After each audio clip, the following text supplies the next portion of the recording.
Hi friends, எல்லாருக்கும் வணக்கம். இன்னையிலிருந்து ஒரு வாரத்துக்கு Krishna Jayanti special recipe video போட போறோம். ஒருவேளை நீங்க நம்ம சேனலை சப்ஸ்கிரைப் பண்ணி வச்சுக்கோங்க. இன்னைக்கு கிறிஸ்பியான ரிப்பன் பக்கோடா பண்ணலாம் வாங்க.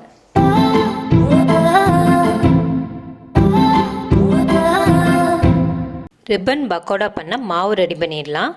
ஒரு பவுலில் 1 கப் கடலை மாவு எடுத்திருக்கேன், அதாவது 200 கிராம் எடுத்திருக்கேன், அதை சேர்த்துடலாம். அடுத்து 1 கப் அரிசி மாவு எடுத்திருக்கேன், அதையும் சேர்த்துடலாம். 1 ஸ்பூன் சில்லி பவுடர் சேர்த்துடலாம். கொஞ்சமாக பெருங்காயத்தூள் சேர்த்துடலாம். தேவையான அளவு உப்பு சேர்த்துடலாம். சேர்த்துட்டு எல்லாத்தையும் நல்லா மிக்ஸ் பண்ணி விட்டுறலாம். அடுத்து கொஞ்சம் கொஞ்சமாக தண்ணி ஊற்றி எல்லாத்தையும் நல்லா மிக்ஸ் பண்ணிடலாம்.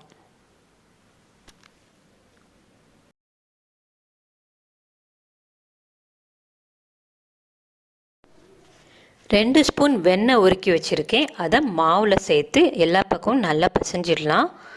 கொஞ்சம் கொஞ்சமாக தண்ணி ஊற்றி மாவை சப்பாத்தி மாவு பதத்துக்கு பிசைஞ்சு வச்சிடலாம். மாவை சப்பாத்தி மாவு மாதிரி பிசைஞ்சாச்சு. இந்த கன்சிஸ்டன்ஸுக்கு பிசைஞ்சால் சரியாக வரும்.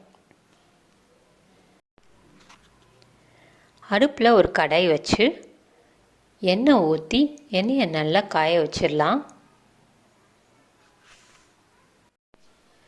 இடியாப்ப உலக்கை எடுத்து அதில் ரிப்பன் பக்கோடா பண்ணுறதுக்காக நீளமாக இருக்கிற பிளேட்டை உள்ளே மாட்டி வச்சுருக்கேன். இடியாப்ப உலக்கில் எல்லா பக்கமும் படுற மாதிரி எண்ணெயை நல்லா தடவிடலாம். எண்ணெயை நல்லா தடவிட்டு மாவை உள்ளே வச்சு புளியும் போது புளியறதுக்கு ஈஸியாக வரும், அதுக்காக தான் எண்ணெய் தடவுறோம் உள்ள. அடுத்து நம்ம பிசைஞ்சு வச்ச மாவில் கொஞ்சம் மாவை எடுத்து சிலிண்டர் ஷேப்பில் கையில் நல்லா உருட்டிக்கலாம். உருட்டிட்டு அதை இடியாப்ப உலக்கில் வச்சிடலாம்.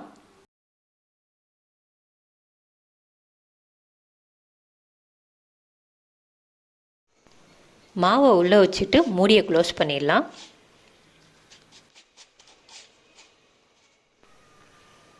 நம்ம ஊற்றி வச்ச எண்ணெய் காஞ்சிச்சான்னு பார்க்கலாம். கொஞ்சமாக மாவு எடுத்து எண்ணெயில் போட்டு பார்க்கலாம். மாவு மேலே எலும்பி வந்துச்சுன்னா எண்ணெய் காஞ்சிருச்சு.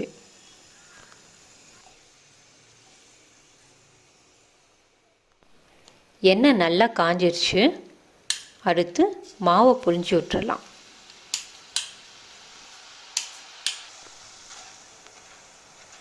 ரிப்பன் பக்கோடா நல்லா வந்துடுச்சு. இதை ஒரு பிளேட்டில் ட்ரான்ஸ்ஃபர் பண்ணிடலாம்.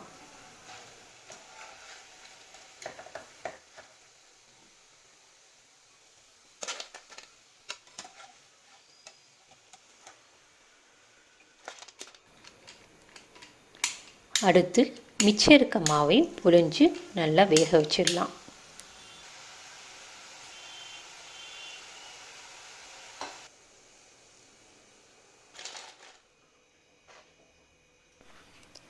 ரிப்பன் பக்கோடாவை உடைச்சி பார்த்தாலே கிறிஸ்பியாக இருக்கிறது தெரியுது. டேஸ்டான கிறிஸ்பியான ரிப்பன் பக்கோடா ரெடி ஆயிடுச்சு.